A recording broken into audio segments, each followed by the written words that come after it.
And I'm telling you, the book is, it's like cynical theories times 1,000 on steroids. It's, you know, it's an extraordinary book that really does, as I wrote in my foreword, have the opportunity to change the course of a civilization. I haven't read any book like that ever.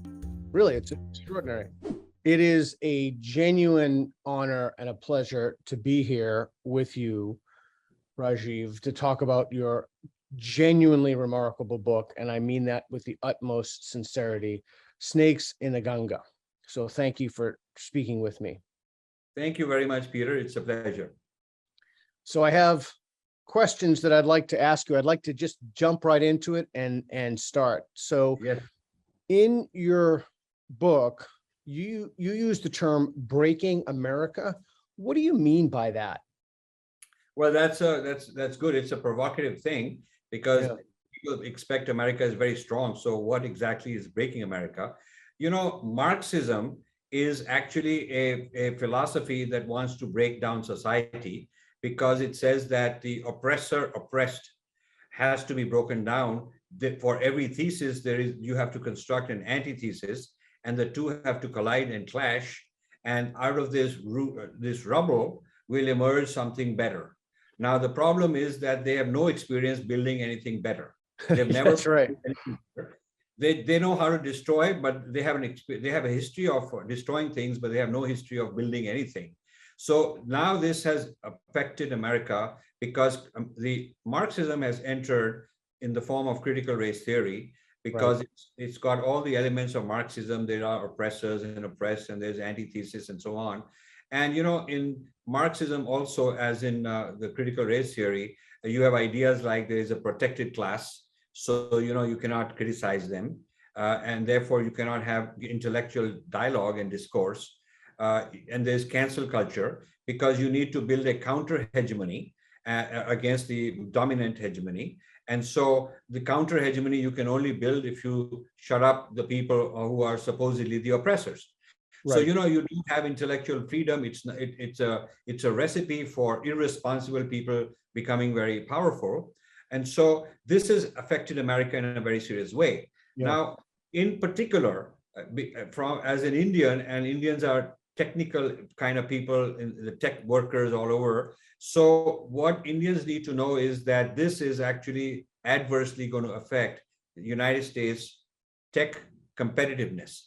And this structural vacuum, which is what they're creating, is going to be filled in by people like China. So this is what I'm calling the breaking America syndrome that is now going on. Okay, so guide people watching this video through this. So how does China benefit from wokeism, critical race theory, and how does it harm America? So to answer the question, I will first explain how wokeism attacks meritocracy. And because once you dismantle the meritocracy of the United States, which is what made America what it is, it's a competitive society, meritocracy. And so once you say, okay, we won't have meritocracy, we'll have a different kind of social justice, then, you know, you handicap the United States, and China is not going to handicap its meritocracy. They'll take over. So correct. Well, this is what it is. I mean, we are stupid and they are not. So that's what's going on. So now, one of the basic premises in critical race theory is they want equal outcome rather than equal opportunity. So it's so foolish. It's like saying that we'll both get equal number of baskets in basketball, whether I can shoot basket, put it in the basket or not, we'll just get equal outcome. Right. I mean, and what's interesting about that is if there are disparate outcomes, if the outcomes are not equal, then what they do is they blame it on the system. Yes. So the system has to be dismantled because the system is producing unequal outcomes. And according to them, the only legitimate system is one that produces equal outcomes. Now, this is unnatural because, you know, different humans have different qualities. So like size in basketball. Like size in basketball. So I'll give you a very interesting point. I was in a discussion back in Princeton with some people who said that, you know, Asians are enjoying meritocracy in math. It's an unfair advantage. They're good in math and blacks are not. So they should not be given a preference because of their scores in math. So I said the blacks are enjoying preference in basketball because they're taller. And so should we dismantle American sports because blacks are more represented in American sports than Asians? And should we say that there should be a quota of how many blacks will get into the NFL and the NBA and in the Olympic team? And now, of course, there was dead silence because nobody wants to go there. Right. So yeah. there's a lot to talk about that. So if you drilled down on the data, one of the reasons Asians do so well, and Amy Chu in her book about the Tiger Mother talked about some of this data, is because they just study long hours and their parents are just completely on top of them. They by and large come from two-parent families. And so that really is a kind of a culture and a kind of structure. But to say that those disparities in outcome are somehow, I don't know, are somehow caused by the system is just simply not true, unless you define the system so broadly that it means literally anything. But that to be good in math is afforded to people of any race. So I think it's incredibly condescending. In fact, it presumes that blacks are inferior in capabilities, and therefore they need a handicap of equal outcome. Correct. But if you look at it, when blacks got equal opportunity in sports, they're doing very well. And when they got equal opportunity in the entertainment industry, they're doing very well. So why wouldn't they do well with equal opportunity in other disciplines? And therefore, rather than forcing equal outcomes, which defeats meritocracy, we should just have equal opportunity. Yeah, and I don't see really any push since the death of George Floyd to invest large sums of money into school systems in which the students, the pupils are predominantly African American. I mean, I haven't seen that. If there is, it's certainly not come to my attention. But I have seen the leaders of BLM take off with a lot of money and abscond with funds. But it's a problem, I think. Anybody who would think that a disparity in outcome has to be due to some kind of structural inequality just is not looking at cultural variables, and that it's just not a way to reason honestly about the problem. And so that, I think, is one of the things that's breaking America and how we can look at the undermining and eroding of the meritocracy. And also, different people may have different choices. Some people may they may have more talent in arts or in singing or in sports or not necessarily in math. It doesn't have to be that you have to be good in math or something to be good. I mean, there are people who are good chefs. There are people who are good, artists or whatever. So I would say, like in nature, there are different animals, different plants, different flowers. I mean, there's so much diversity and everything has its own qualities. And just like the human body is so diverse, there are so many different kinds of bodies. There's no reason to suppose that there won't be many different kinds of brains. There are many. It's interesting. I practice jujitsu very seriously, and I've been practicing a long time, and I'm not very good at all.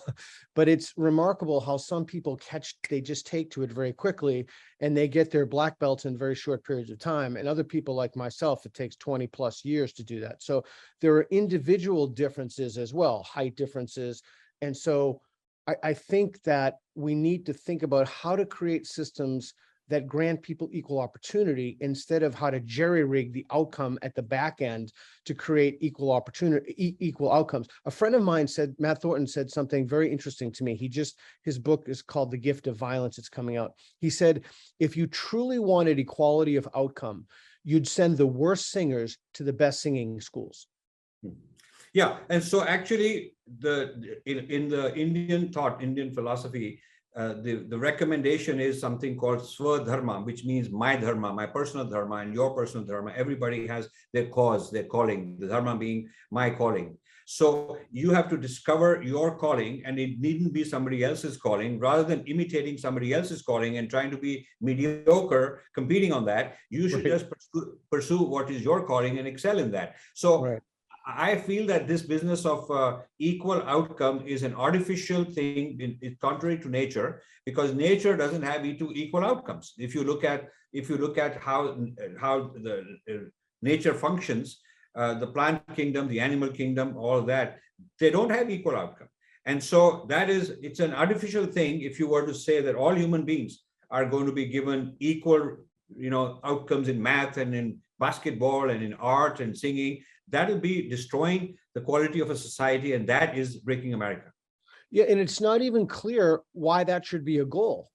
You'd be shoving people into disciplines and professions, et cetera, that they just, it's kind of a psychological alienation from your work, to borrow from Marxism. So it's this idea that if my proclivity is in something, why would you think that we should force people to do things that they don't want to do? That itself is a kind of anti-freedom or anti-liberty that makes no sense to me whatsoever. All right. Yeah. Sorry, go ahead. Because I want to move on, because I have a lot of questions for you, and your book is extremely detailed, and it's very nobody could read that book and come away with saying, my God, that man has not done his homework. I mean, the detail, the research, the literature, it is an unbelievably masterful tome, genuinely masterful. Thank you. Okay, so let's move on here. Can you explain what is meant by Afro-dalit United Movement and the dangers it possesses to India, please? So, there is a community called Dalits who are poor socioeconomic community. And a lot is being done in affirmative action to help them. The latest president of India is a woman from that community who just got elected. So right. It's not like enough is not being done. There was another president previously, who was also a Dalit, a male. And so there are Dalits who are in academics, there are Dalits who are in the military, there are Dalits who are in politics, in different aspects of society. But there is this political identity politics is in India in a big way, because in a democracy, unlike the United States where you have two major parties, in India, there's a lot of parties along the lines of identities. So it's sort of like if in the United States you had a Black party and a Native American party and a Hispanic party and a Lutheran party. Terrible. And a Mormon party. That's a nightmare to me. That's a nightmare. So that happened because people irresponsibly, they turned the democracy into vote banks and vote banks into identity politics. So this has been going on. So the Dalits are a community that have had injustices on them and they need help. There is no doubt about that. But this business that they are being now conflated as Blacks, and all the non-Dalits are called whites. And so that this whole business of racism in America has to be the lens through which you see India is strange, because the history is not there at all, the same at all. Right. So there is no such thing as one group came from overseas and they brought another group from overseas from another continent to make slaves out of them. That's not the history at all. And so Dalits have had Dalit emperors, Dalit dynasties in the past. So it's not like forever there's a frozen hierarchy. It was always like that, because you have Dalit dynasties, as I said, and there are Dalits who are billionaire Dalits. So even though by and large the community needs more help, they are poorer than the rest of the society, and things are being done to help them. It is not like a some kind of a legal structural thing forced on them. So what has happened is to create a kind of a global solidarity of the global left. The global left in America is looking for people they can say these are the oppressed people of India, these are the oppressed people of China, these are the oppressed people of Hungary, these are the oppressed people of Britain, and unite all of them and sort of as the Blacks of the world. This sort of a thing is going on. And so the Afro-Dalit movement is an instance of that, where the African American and the Dalits in India are being told that you are the one and the same. Now, this is where Harvard comes in, because that's where it's being developed. That's where they brought in some prominent Dalit scholars and given them a lot of importance. They are being nurtured by Cornel West and people like that. And this Afro-Dalit solidarity is then expanding from there, becoming like a worldwide movement. So like there is Black Panthers, now there is a movement in India called Dalit Panthers. Black Lives Matter, they have Dalit Lives Matters. Black History Month, they have Dalit History Month. So they're exporting the vocabulary and so kind of a false history, because every country has its own history. And you cannot take the history of one country as a template and apply it on other people. Because yeah, that's interesting, because I want to linger on that for a second. So why do you think Dr. Martin Luther King and Mahatma Gandhi have fallen out of favor with that crowd, with the woke crowd? Why do you think that is? oh, that's a very important point. Martin Luther King was not out to dismantle structures. He Correct. wanted equal opportunity. He was not looking for That's equal. absolutely correct. He wanted equal opportunities. And so they're silent on that because his speeches were all about we want equal opportunity. And he was not saying that there should be a revenge against blacks, against whites. He was not saying we equalize by saying we take revenge against whites. He said there has been injustice and we should remove that injustice and give equal opportunities and we should love each other and have harmony. And Gandhi was, he was inspired by Gandhi. Martin Luther King was inspired by Gandhi a lot. He went to India also to visit. And so Gandhi said the same thing. He wanted to uplift people, not as a zero-sum game that you bring other people down. Correct. And so neither of them was a Marxist. And so now the difference is that now there is this Marxism, which is very destructive, taken over. And so they are also at best silent on Gandhi and Martin Luther King. And if you really push them hard, they're actually against that, against those people. Right. So I want to talk about that because it's so important. Then I want to get back to your point about Harvard. So you're correct. And I used to require, when I taught, some of the works of Martin Luther King, he was for equality. He was for equality of opportunity, but equity is now a word that has snuck in. I've been screaming about this for literally years, almost a decade, and it's snuck in, and people think equality and equity are the same thing. Martin Luther King, and I can't speak to Gandhi because I don't know his, I just don't know his body of literature. Perhaps you can. They were not in favor of some kind of, I don't want to use the word Marxism, but some kind of way, as Kendi says, Ibram X. Kendi, of taking things to, because people have been denied opportunity in the past. If someone has ancestors who've been historically oppressed, that means we have to find people whose ancestors have not been historically oppressed and right the wrongs by taking that away from them.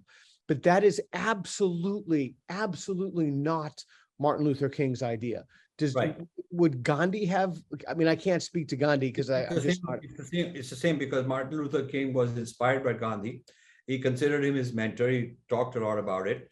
And so Gandhi also would never say that you have to bring down people. In fact, when India was fighting for independence from the British, Gandhi actually said that I don't hate the English at all. I hate their ways. I want to change their ways, their colonial habits, but I don't hate the British. And he even said that as long as we become equal rights and all that, British can stay. This is amazing. He said, the British people don't even have to leave India. They can all stay here. And the point is that we will rule our country, but they can also be part of it. So that's utterly remarkable. Yeah, and it goes against the woke narrative as well. I mean, it's remarkable. Is it okay? I'd like to get back to Harvard a little bit because you said something that. Yes.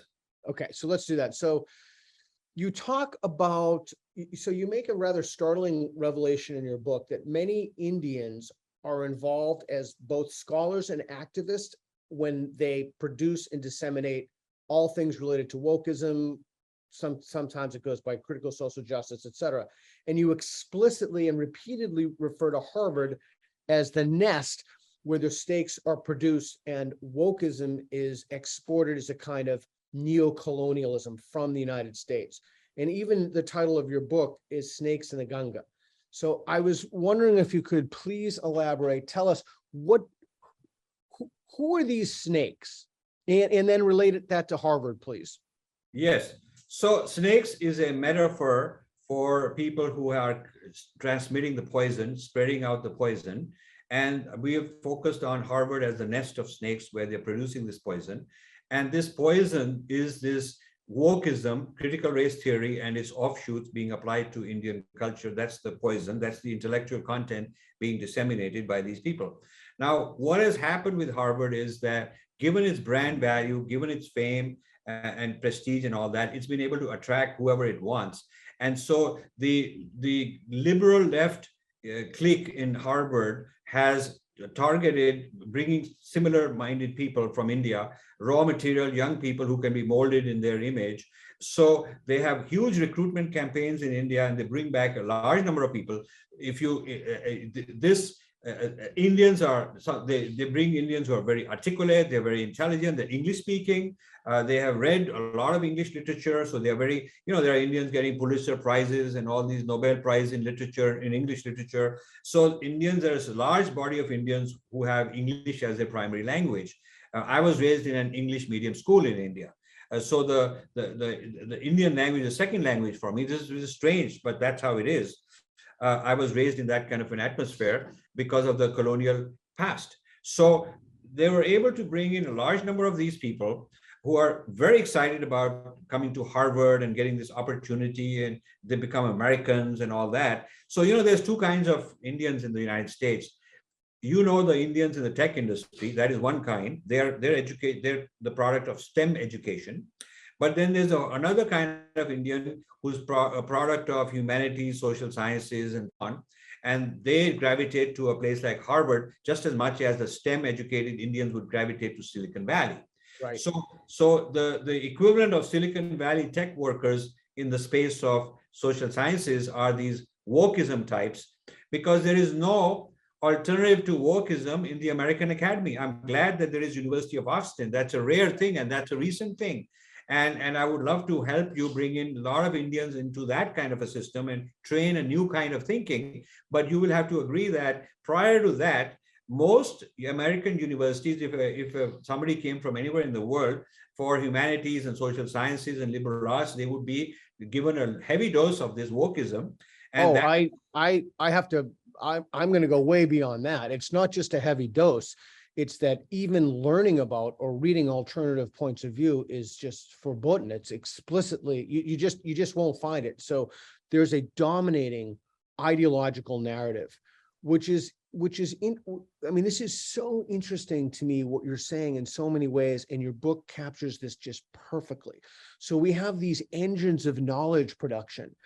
And I'm trying to think of an analogy of what it would be equivalent to. It would be like taking an unbelievable amount of brain power and an unbelievable amount of resources and an unbelievable number of people, and dedicating that not only to something that's foolish or stupid or idiotic, but actually harmful to and divisive to society, to the sovereignty of nations, to individual rights, to liberties.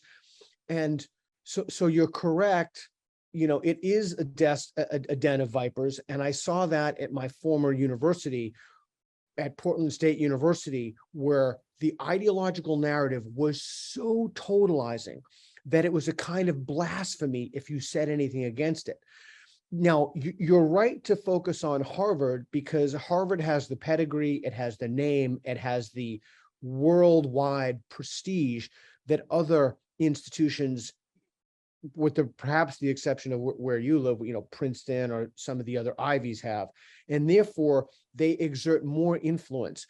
And when I read about what they were doing in India, again, as a kind of neo-colonialism of an ideology, it was just mortifying to me. So I guess my question for you then is, you wrote about having a long-standing relationship with Harvard.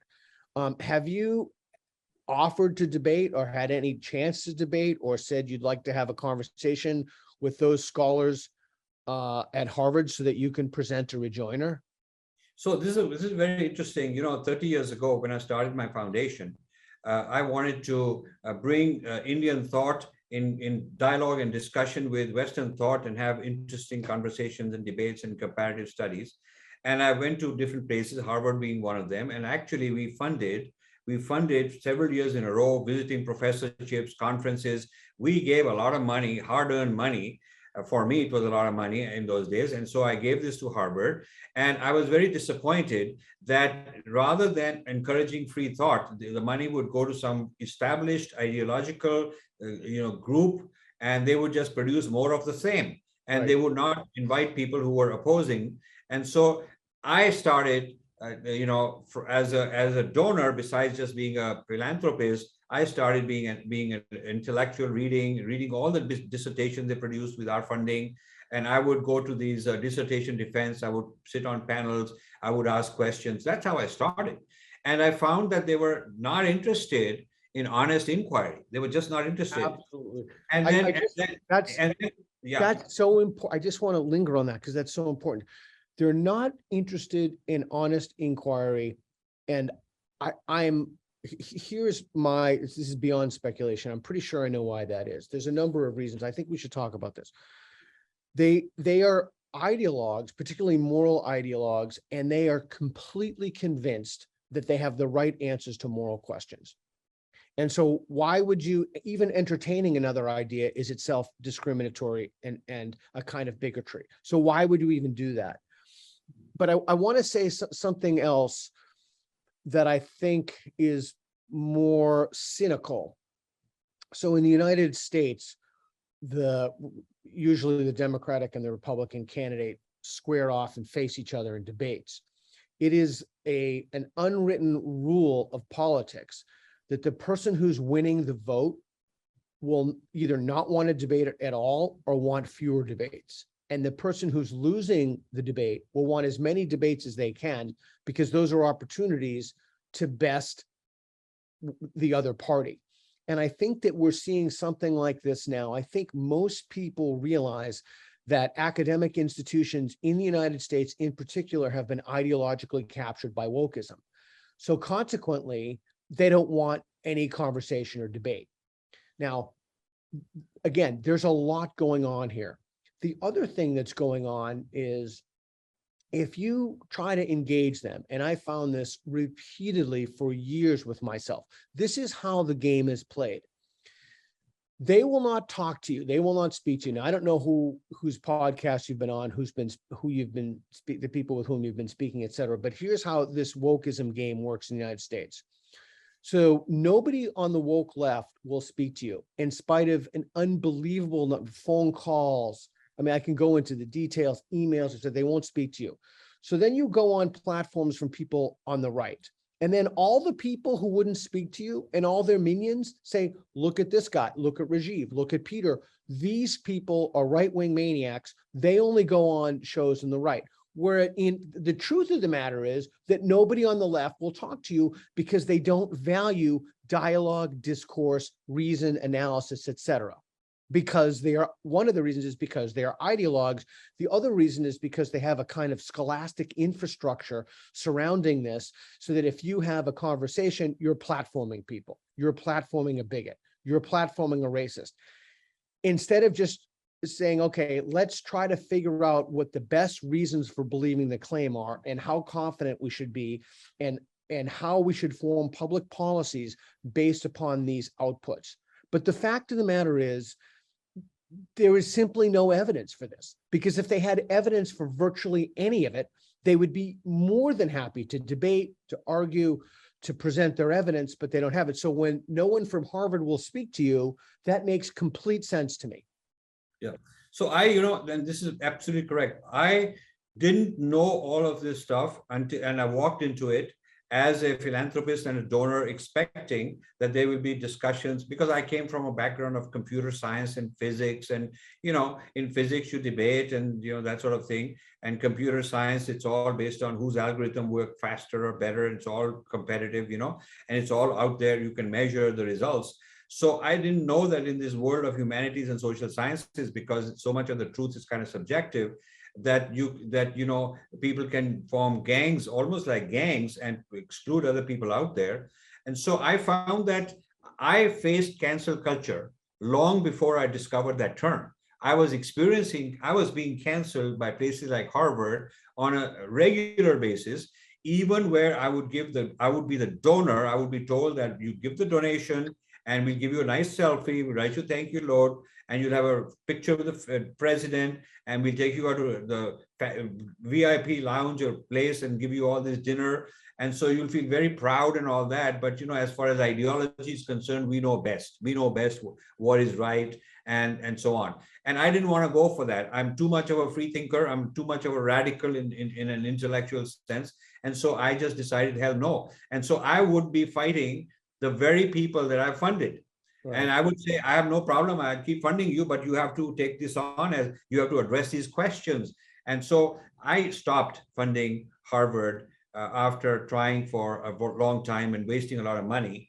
But in the process, I learned a lot about them. And that's why I got interested in pursuing this thing for the last 30 years, and hence came this book. Yeah, it's remarkable, isn't it? Especially with Harvard's endowment. I want to touch a little bit upon the financial aspect of this, because that's often overlooked and some of the contradictions there. So why do you think that capitalist billionaires sponsor Marxist ideology and its offshoots? Why do you think that they're so gung-ho on ideas like critical race theory, critical social justice? So, this is very interesting. Many, there is this ESG movement, environment, social justice, and governance, which is a way to bring this sort of wokeism into the corporate workplace, because they're rating companies on their social justice. And the criteria of social justice is critical race theory. So they're looking at, what's your policy on LGBTQ and how many people of this or that identity have you hired? It's not meritocracy. So this ESG movement, which has this whole DEI movement, diversity, equity, inclusion movement, is part of that. These are some of the devices that have entered the workplace because of activism, and every HR department now has to do this, because if your company doesn't do it, it'll be politically incorrect and you'll be accused and whatnot. So this has been marketed very cleverly. So my feeling is that some of these billionaires want to be it's almost like hush money. They're bribing this left gang by saying, I'll fund your program somewhere and maybe you'll let me off the hook easy. So it's sort of like, almost like you hire a gang, you hire the mafia, so they leave you alone. In some ways, I think in some of the Indian situations, I think these people don't want their dirty linen and them to be the target of inquiry by all these global left people.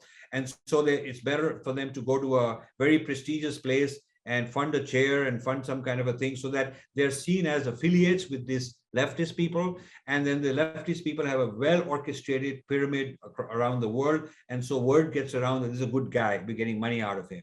And so some of it is like that. But I think there's a bigger plan. And the bigger plan is when you look at World Economic Forum. When you look at World Economic Forum, there's their idea of globalism, and to break down nation states, and to have this whole international globalist kind of agenda to create a new world system. Now, to create a new world system, you have to destroy the old world system. Correct. And to destroy the old world system, you need wrecking balls.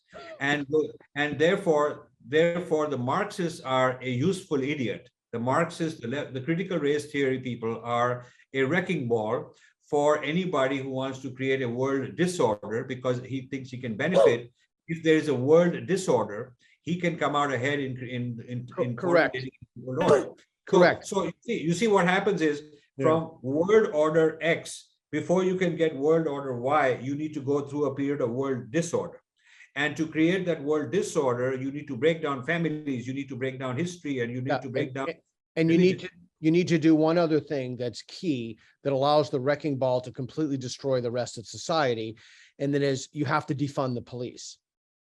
Yes, that's a part of it. So that's part of breaking down structures and all that. So, if you have an AI system through which you are controlling social media, which I wrote a whole book on artificial intelligence talking about it, and you feel that at some point in time, the average human being will be somebody that you can control. They'll be like zombies. I call it moronization, making morons out of the masses. And that way. I love that. That's good. Moronization. Can I use that? I love that. Yeah, I love it.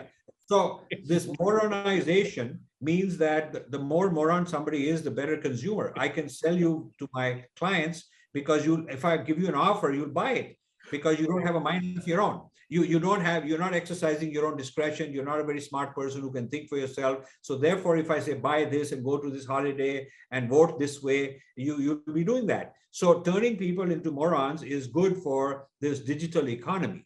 Yeah. And this new kind of stuff. So if I can dismantle what makes them intelligent, the structures that give them empowerment, if I can dismantle all that, then turn them into morons. They're more vulnerable. They're psychologically and emotionally vulnerable to me. And if I have these technologies to replace it with new structures, with a new hierarchy where I'm the oligarch. So I think what's happening is the billionaires are interested, have a vision towards more political power, and they're not satisfied with just financial power. They also want political power. And this political power is through what they're calling stakeholder capitalism. Correct. So instead of shareholder capitalism, where the purpose of the enterprise was to make money for the shareholders, now the stakeholders they're claiming that all of society is a stakeholder and I'm the caretaker of society. But guess what? When the corporate guy wants to look after social justice, he turns that into his agenda. It's a megalomaniac kind of a thing, because unlike a democratic government, which is answerable to consumers, to the public, to the voters, the corporate entity is not. He's only answerable to his shareholders. And he may be such a dominant shareholder, nobody can touch him. So what you have is a concentration of power, which is becoming more and more political and not accountable the way the political systems are usually accountable. So you have businesses entering into government role, and that is what an oligarchy is. When ultra-rich people start running society politically, that's called an oligarchy. So I think some of the big billionaires have this fantasy that in their country, they'll kind of become more powerful than just having money. They'll also have political power. So for them, the left is very useful. They're useful idiots because they'll dismantle society and create more opportunity for such people. Yeah, it's interesting. So I want to spend some time on a number of topics now. I'm speaking to you from Budapest, Hungary, and I want to talk to you about some of the global implications and the global things you write about in Snakes, the Ganga. Okay, so included in that, I want to talk a little bit about India, and I want to go back to what you said before about China, because I thought it was so interesting. You know, your book exposed how China infiltrated Harvard, and we now know, I was reading a report the other day about how China bought up a lot of the critical infrastructure in Victoria, Australia, telecommunications, bridges, in the physical infrastructure as well. So I want to ask you, from India's standpoint, why does it matter that China is buying up everything? And is that a problem? And do you think China is also infiltrating India? And I know the answer is in your book, but if you could just lay it out the way in your typical clarity. Fantastic. So China is an expansionist imperial power in all directions geographically. And India is right there, the southern expansion to the warm waters of the Indian Ocean, because China wants more access to the ocean south of, and Indian Ocean is very strategic because that's the flow of oil, that's the route to Africa, to their markets. So access into the Indian Ocean is so important, and therefore India is a threat because India comes in the way. Also, India is seen as a threat by China because it's the only large country which can field a huge number of people, whether it's tech workers threatening them, whether it's getting millions of people into a military, whatever requires large number of people, especially young, because India is not only a large population but a young population. The world's largest population under a certain age is Indians. So it's very interesting to know that India has a disproportionately large share. It's got a large population, but also a disproportionately large share of young population. So it's a huge threat to China. So China has been expanding militarily, attacking India, capturing territory here and there. So Chinese expansionism is well accepted as a threat in India. And the thing that my book shows is how they're also infiltrating. Now they're infiltrating through technology, because they're making cheap things and selling them all over the place. And some of these are spying devices. They have all kinds of cameras and TikTok too. Yeah. TikTok, they banned TikTok in India. They understood this and they banned TikTok. The TikTok is banned completely in India for the last couple of years. And so India is realizing hardware and this kind of a social media kind of threat. But China is into data and artificial intelligence and into the intellectual brains of people. So China by infiltrating Harvard, they learned some of these games, and they've learned some of these techniques of ideology, how you weave ideology, put it in the local language of a culture, subsidize those teachers, and put out a lot of literature, and so that it's very inexpensive if people be lured into it. So China is actually an imperialist country in many developing places, and Now, Africa is a major market. India is a major market for China. yeah, the one belt, one road policy. Yes. I'm really delighted to hear you speak so candidly and so honestly about this, because it's a problem that many politicians won't tackle. Again, I mentioned Australia. I was reading another piece about how many Australian politicians take money directly from China and how that affects their influence. And so I was really fascinated to hear this and to read about this. And very, very few people are speaking as openly and honestly about this as you. And do you think it's just because they fear that? Or what do you think the reason for that is?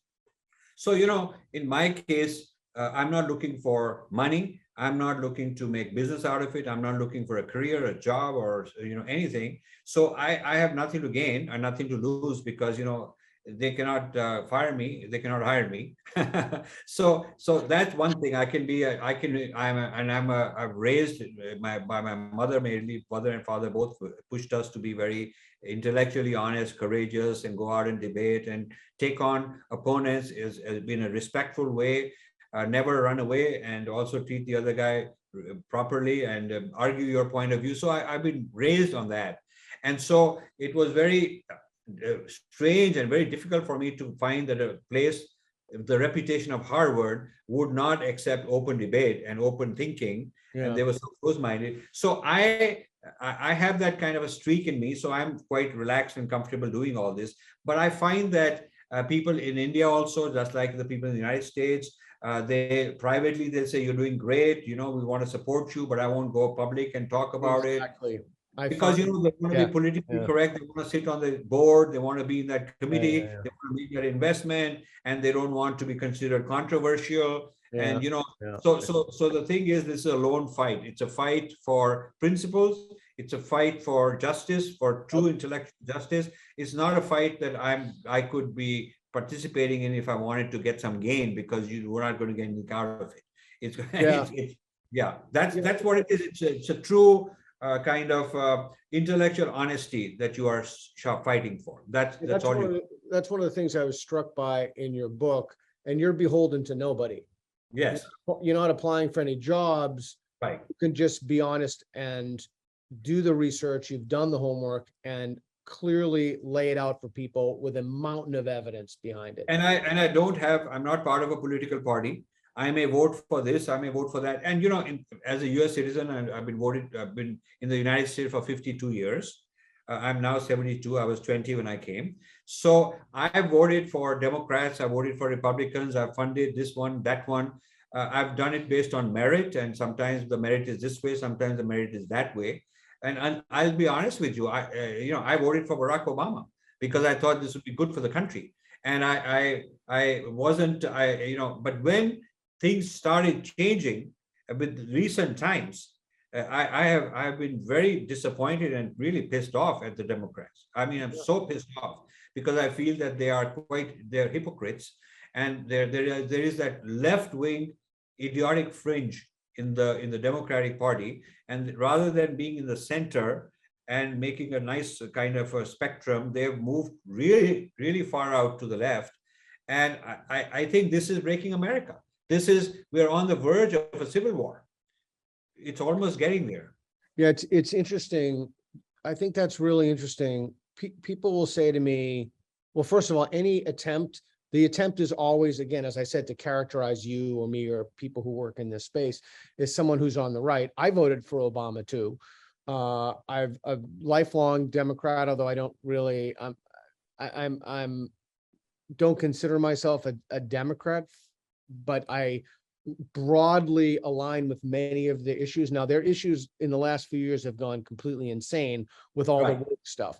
And so that changes that calculus a little bit. But one of the things that I found is attempts to characterize people who work in this space as right wing, so then they don't have to engage their arguments, so that they don't have to look at your arguments about China or India or breaking America, and they say, Rajiv, he's just some kind of right, but that's just not, it's just not true.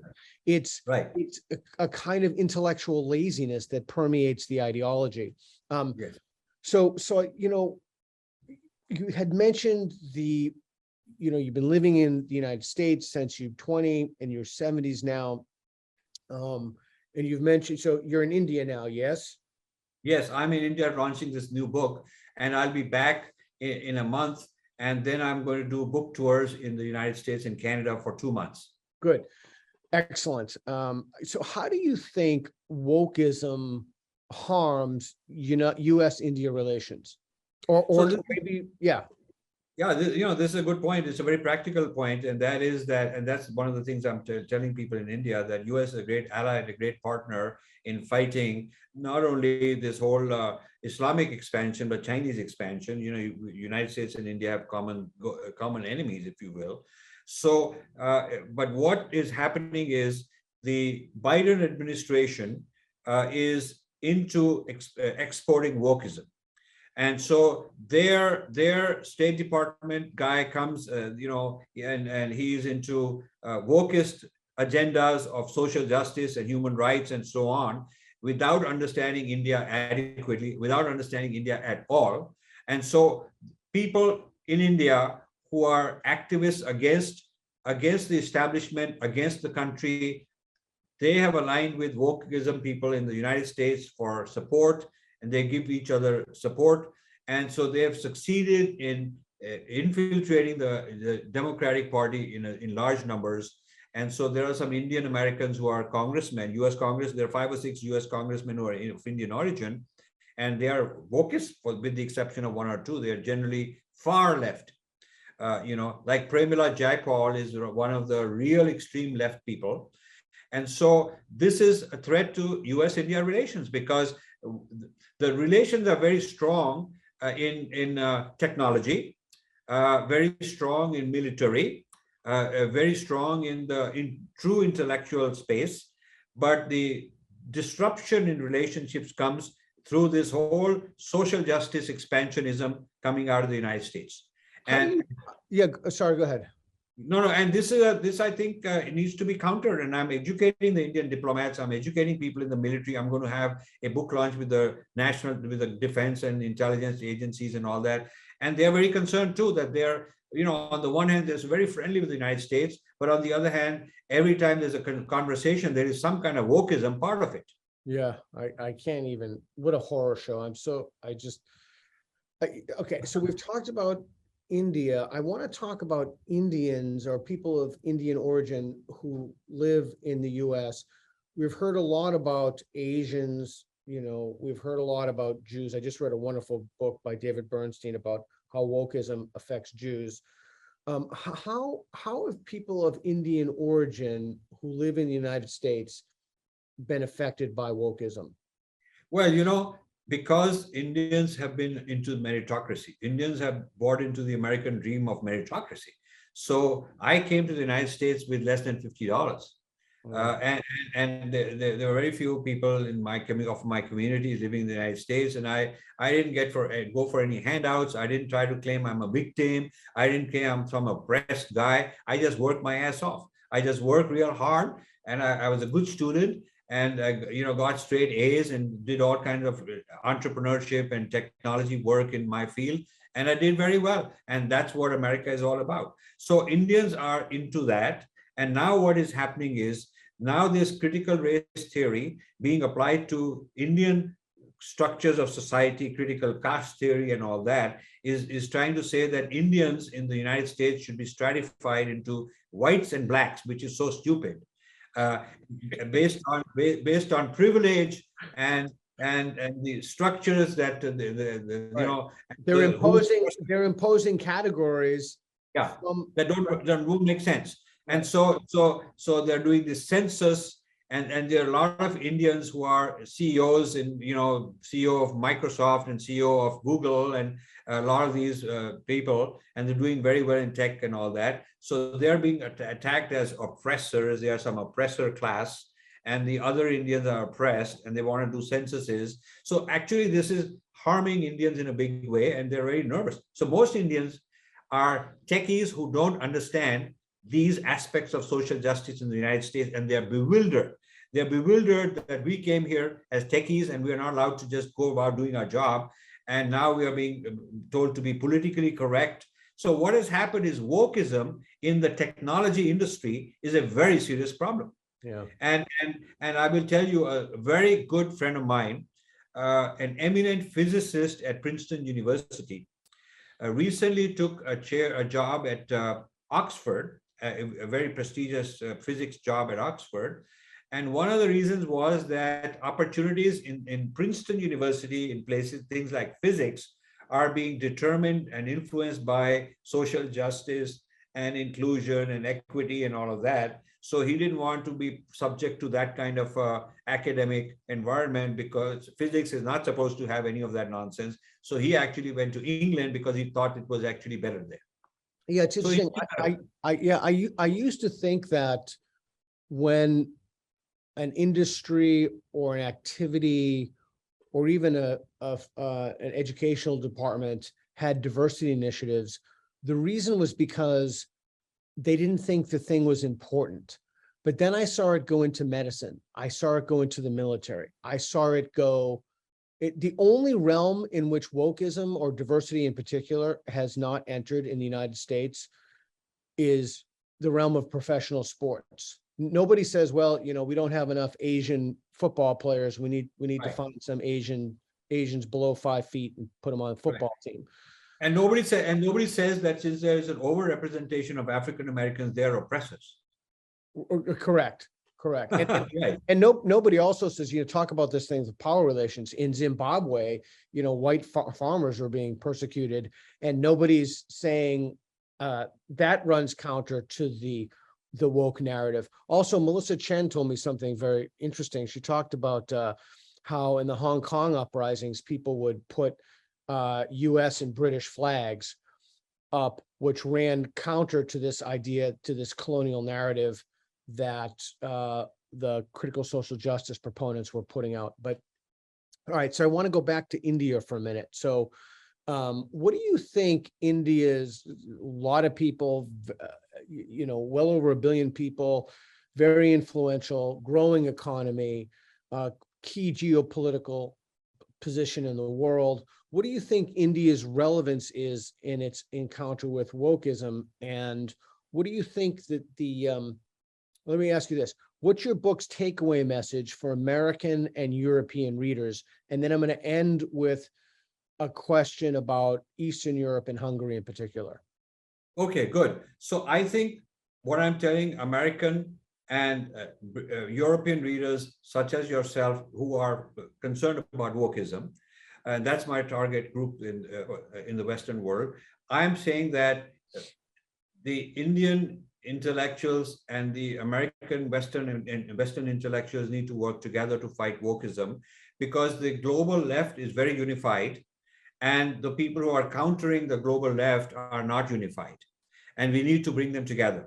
So we need to bring people like you and me and others. In France, I know some people, and in Hungary, I'm sure you know some people, and in Britain, who have all had enough of this wokeism in their country, but they all need to help each other out and become like friends and create our own ecosystem where we are comparing notes. So if I know something about what's happening in Harvard and you know something about what's happening somewhere else, we ought to get to benefit from each other's research and each other's arguments. And so I think India is an important important country in this battle against wokeism, because if India were to fall to this wokeism, it's going to then spread even more to the developing world, because they're all influenced by a country like India. India is a giant in the developing world. It's seen as such and seen as a leader in the community of nations of that kind.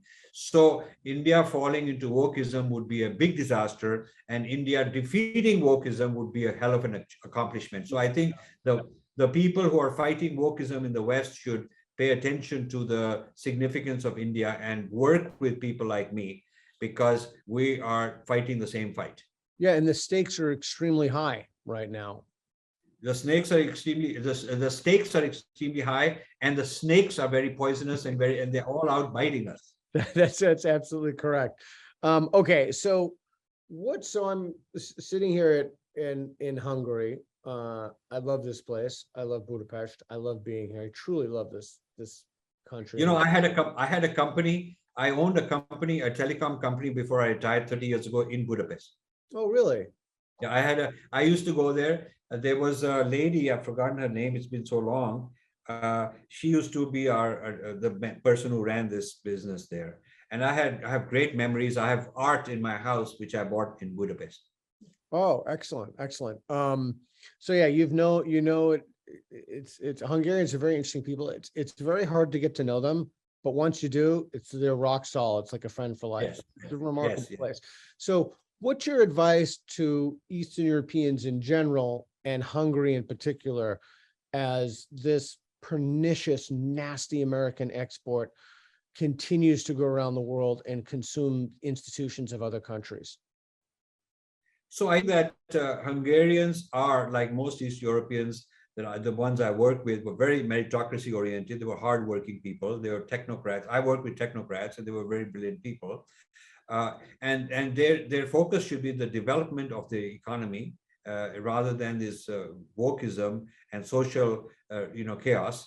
And they should be protecting their sovereignty. The sovereignty of nations is very important, because if you go into this globalist mode, idealistic mode, and dismantle national structures, you will have anarchy, and the wrong kind of people in the world will come and fill that vacuum. And so the enemies will take over, because they'll realize that this is a great opportunity to take over this country, because they've dismantled their structures. They've self-destructed in a sense. So I wouldn't want Hungary to fall into that. I think that the Hungarians are smart people, and they should be very careful about, what part of American knowledge system they want and what they don't want. And I think this wokeism and this whole global left and all that stuff that comes with it is dangerous. And places like Hungary should say, okay, our society, we manage ourselves. We are sovereign. We have problems like anybody else, but we also have solutions. We are creative about it, and we are not going to import American solutions, social solutions for ourselves. We are going to take care of our own social systems. I think that's my message, or my plea to the Hungarian people for their own good. Yeah, brilliantly said. I echo that 1,000 times over. The last thing they need is a divisive ideology that rips apart their society. Yes. And this is a vulnerable state for many countries. A vulnerable state. It's a very important decade for India. It's a very important decade for Hungary. If things go well, then by 2030 they could be really in a good shape in economic terms. A lot of development will have taken place. They'll be strong. And this is not the decade to mess around and try to dismantle structures. Certainly. Which are the structures, which are the engines of growth. So it has to be a growth-oriented, development-oriented philosophy, political and social philosophy, and not messing around with untested. I tell the Americans who want to bring wokeism and all that to India, and I want to say, have you tested it somewhere else before I buy it? I mean, is this a product that works? Have you tested? Can you tell me where it works? And because if you've never tested it anywhere successfully, then why should I buy it from you? I mean, that's what Hungarians should say. Yeah, that's brilliant. Rajiv, I'd like to thank you so much for the conversation. I thank you so much for your book. It makes an indelible contribution to a problem that's literally plaguing not only the West, but the whole world now. And so the message, it was just so important. So thank you. And I'm telling you, the book is, it's like cynical theories times 1,000 on steroids. It's an extraordinary book that really does, as I wrote in my foreword, have the opportunity to change the course of a civilization. I haven't read any book like that ever. Really, it's extraordinary.